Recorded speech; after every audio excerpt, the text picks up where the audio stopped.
Den kramen från Henrik Eriksson på Bibic.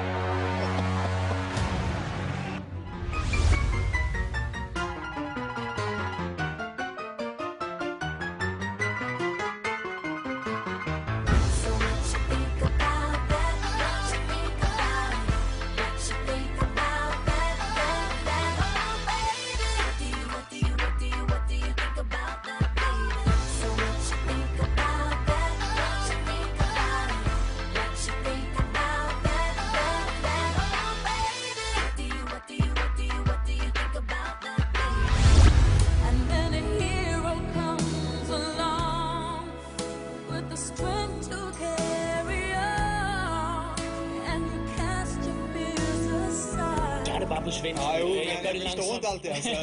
Hvordan synes du, I håndterer den kendskærning, at I er 11 mod 10? Ja, det forstår jeg ikke, altså. Hvordan har jeg ret i, at I virker utrolig trætte til sidst i kampen? Ja, det forstår jeg ikke, altså. Hvordan skal I gribe den anden kampen næste uge, næste vecka? Ja, jeg känner det. Taktisk, hvordan skal I gøre for at... Okay, held og lykke. Ja, tak så mycket. Ja, sorry. Webber rätt in i baken och det där är en exakt likadan smäll som Josef Kral gjorde tidigare. Vilken kropp!